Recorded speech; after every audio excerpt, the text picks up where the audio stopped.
Hello everyone, welcome back to KK Social Studies. Today I have brought a new chapter for you, Socialism in Europe and the Russian Revolution. इसे एक example के माध्यम से समझने की कोशिश करेंगे। दो खेत है, फील्ड है, दोनों में क्रॉप्स लगाने हैं। एक का फील्ड का ओनर है जो खुद कैपिटल उसमें लगाता है, कैपिटल में सीड, फर्टिलाइज़र, ट्रैक्टर से जुताई वगैरह। दूसरा लेबर चार्जेस पेड करता है और रिस्क कवर भी करता है। तो ऑब्वियसली यह जो है, जो भी प्रॉफिट होगा इस फील्ड से वह अपने पास रख लेगा, अपने ही पास रखेगा, या अगर फील्ड से लॉस हुई तो ओनर की हुई। ये जो ऐसी जो व्यवस्था है इसको बोलते हैं कैपिटलिज्म। ओके, कैपिटलिस्ट इकोनॉमी, जिसमें ओनर इंडिविजुअल कोई भी वर्क करते हैं अपने प्रॉफिट के लिए। Okay, later I will explain all you in details. Second, एक फील्ड है जिसमें ग्रुप ऑफ 5 मेंबर्स हैं। पांचों मेंबर्स मिलके काम करते हैं, कैपिटल लगाते हैं, सीड, फर्टिलाइज़र, ट्रैक्टर वगैरह की, और खुद से लेबर करते हैं और रिस्क जो है खुद कवर करते हैं। तो ऑब्वियसली जो प्रॉफिट होगी वो पांचों मेंबर्स आपस में बांट लेते हैं। तो ऐसी जो व्यवस्था है इसे कहते हैं cooperative, means small unit of socialist economy. Okay, आइए दोनों का डिफिनेशन समझने की कोशिश करते हैं। यहाँ क्या है, प्रोडक्शन इक्वली डिस्ट्रीब्यूट हुआ सेकेंड केस में, और फर्स्ट जो फील्ड है उसमें जो प्रॉफिट्स है या प्रोडक्शन है वो ऑनर के हैंड में गया। ओके, सो कैपिटलिज्म क्या है, पूंजीवाद, the economic system in which businesses are owned and run for profit by the individual and not by the state. ठीक है, इकोनॉमिक कैपिटलिज्म, पूंजीवाद एक ऐसी इकोनॉमिक सिस्टम है, अर्थशास्त्रीय सिस्टम है जिसमें बिजनेसेस हो ओन की जाती है और रन की जाती है, जो जिसमें बिजनेसेस का मालिकाना हक और उसका प्रबंधन प्रॉफिट के लिए किया जाता है, किसी व्यक्तिगत इंडिविजुअल के द्वारा, किसी व्यक्ति के द्वारा, ना कि स्टेट के द्वारा। ओके, सोशलिज्म क्या है, समाजवाद, the political idea that is based on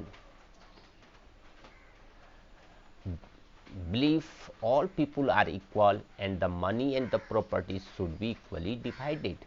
यह एक विचारधारा है जिसमें कहा जाता है कि सभी मनुष्य इक्वल हैं और जो संसाधन है, प्रॉपर्टी, मनी और प्रॉपर्टी जो संसाधन है उसको इक्वली डिस्ट्रीब्यूट होना चाहिए। सो और it is an economic and political system based on public ownership. जो पब्लिक ओनरशिप यह एक ऐसी अर्थशास्त्रीय और राजनीतिक व्यवस्था है जिसमें पब्लिक ओनर होते हैं, मीन्स जो प्रोडक्शन होगा इक्वली डिस्ट्रीब्यूटेड होगा। Okay, second, the age of social changes, the age of social changes. The French Revolution opened up the possibility of creating a dramatic change in the way in which society was structured। आपने क्या देखा कि जो French revolution है, French revolution के बाद society की में एक संभावना खुली। वो संभावना क्या थी कि भाई सोसाइटी के जो स्ट्रक्चर है उसमें परिवर्तन लाया जा सकता है। पहले फ्रांस में कैसी सोसाइटी थी भाई, 3 लेयर सोसाइटी थी, फर्स्ट स्टेट, सेकंड स्टेट और third state. First state the clergy, second the nobility and the third state peasantry और कॉमनर्स। ओके, तो फर्स्ट स्टेट में क्या था, फर्स्ट और सेकंड स्टेट प्रिविलेज क्लास थे और थर्ड स्टेट अनप्रिविलेज क्लास थे। इन्हें सारा टैक्स पेड करना पड़ता था। ओके, ये सब आप जान चुके हो। सो इससे बाद जब रेवोल्यूशन हो गया तो चेंजेस क्या आई? इक्वालिटी, लोगों के इक्वालिटी मिला। फ्रेंच रेवोल्यूशन का आउटपुट क्या आया? इक्वालिटी आई, फ्रीडम आया, ब्रदरहुड आया। पॉलिटिकल और सोशल चेंजेज हुई थी फ्रांस में। क्या चेंजेज हुई थी? पॉलिटिकल और सोशल। तो पॉलिटिकल और सोशल जो चेंजेज हुई फ्रांस में, सब सामाजिक स्तर पर लोग बराबर हुए और राजनीतिक स्तर पर भी लोग बराबर हुए। ठीक है, तो भाई व्हाट इज लैकिंग? अब क्या बच गया था? तो भाई इकोनॉमिक इक्वालिटी बची हुई थी। तो आइए रशियन रेवोल्यूशन जो है, इकोनॉमिक इक्वालिटी मतलब फ्रेंच रेवोल्यूशन का अगला कदम, नेक्स्ट स्टेप रशियन रेवोल्यूशन है। कैसे? तो पॉलिटिकल और सोशल इक्वालिटी तो फ्रेंच रेवोल्यूशन में मिल ही गया लोगों को। अब इकोनॉमिक इक्वालिटी रशियन रेवोल्यूशन लोगों को देगा। ठीक है ना? तो ये जो चैप्टर है ये socialism in Europe and the Russian revolution, और रशियन के कंटेस्ट में सोशलिज्म को पढ़ना है। ओके, सो लेकिन रशिया में not everyone in Europe wanted A complete transformation of society. Europe में सभी लोग जो है कंप्लीट ट्रांसफॉर्मेशन सोसाइटी में नहीं चाहते थे। ठीक है, वहाँ भी बहुत लोग थे, लिबरल्स, रेडिकल और कंजर्वेटिव, 3 पार्ट्स में वो बटे हुए थे।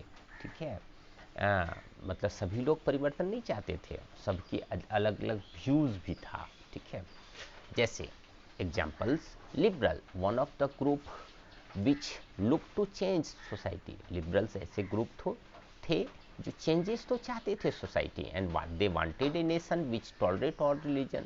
सभी रिलीजन को, जो एक ऐसा राष्ट्र चाहते थे जहाँ सभी रिलीजन को टॉलरेट किया जाए, बर्दाश्त की जाए। मतलब किसी एक रिलीजन का राष्ट्र वो नहीं चाहते थे, सभी लोग रहें और मिलजुल कर रहें। Okay, they oppose the uncontrolled power of dynastic rulers. वो जो डायनेस्टिक रूलर्स हैं उसके पावर्स को अपोज करते थे, मतलब किंगशिप को वो अपोज करते थे। They ask for a representative elected parliamentary government. वो पार्लियामेंट्री गवर्नमेंट चाहते थे जो रिप्रेजेंटेटिव हो, मतलब लोग द्वारा चुने हुए लोगों के द्वारा चुना हुआ पार्लियामेंट्री गवर्नमेंट चाहते थे, जैसे आज हमारी कंट्री में है। ठीक है, and subjected to law interpret by a well trained judiciary. Independent judiciary भी चाहते थे ताकि लोग जो है सही लोगों को न्याय मिल सके। लेकिन लिबरल्स और डेमोक्रेट्स में एक डिफरेंस भी है माय डियर स्टूडेंट। क्या डिफरेंस है? कि लिबरल्स जो है यूनिवर्सल एडल्ट फ्रेंचाइजी के फेवर में नहीं थे, और डेमोक्रेट्स यूनिवर्सल एडल्ट फ्रेंचाइजी, सबों को न्याय मिले, सबों को राइट टू वोट मिले, ये डेमोक्रेटिक पीपुल चाहते थे। बट लिबरल्स सबों को राइट टू वोट देना नहीं चाहते थे। ये किन्हें देना चाहते थे liberals? Liberal felt man of property mainly should have right the vote. जिसके पास पैसा है वही राइट टू वोट दे सकता है। लिबरल्स की ऐसी सोच थी। यहीं पर लिबरल्स और डेमोक्रेट्स में अंतर होती है। ओके, नेक्स्ट ग्रुप है radicals. Radicals wanted a nation in which government was based on majority of countries population. ये चाहते थे कि गवर्नमेंट ऐसा बने कि कंट्री के जो मेजॉरिटी ऑफ पॉपुलेशन हो उसका ही गवर्नमेंट बने। ओके, रेडिकल्स ये अभी चेंज तो चाहते थे, लेकिन थोड़ी सोच इनकी कमतर थी। Okay, they support women's सफेज।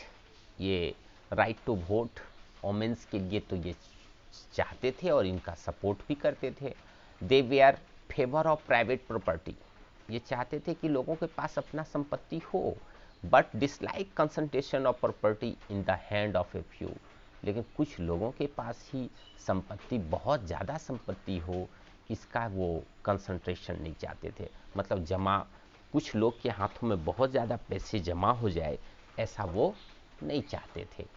तो नेक्स्ट है कंजर्वेटिव। कंजर्वेटिव्स वे are oppose to radical and liberals. Conservative जो थे वो रेडिकल और लिबरल से का अपोज करते थे, मीन्स ये सोसाइटी में बहुत ज़्यादा चेंजेस नहीं चाहते थे।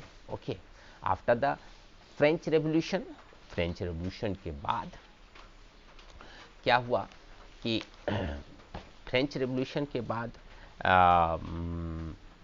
जो है conservatives opened their mind to the need for changes. ये थोड़े से अपने को अब मतलब सोचे कि सोसाइटी में कुछ चेंजेस होनी चाहिए, लेकिन इनका था कि they believe that the past has to be respected. इनका विश्वास था कि पास्ट को भी रिस्पेक्ट मिलनी चाहिए and change has to be brought about through a slow process, और धीरे धीरे धीरे चेंज हो, ठीक है, एकाएक चेंजेस ना हो। तो ये थ्री ग्रुप्स थे, थ्री टाइप ऑफ ग्रुप्स थे यूरोप में उस वक्त जब सोशलिज्म रसिया में डेवलप हुआ। Okay, so assignment for question for you, state one ideas different from each other for liberals, radicals or conservative. Liberals are not democrat. Explain.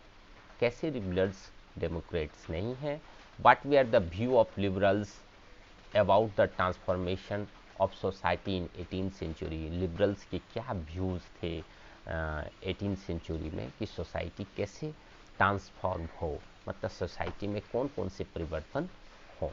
Thank you for listening and watching my videos.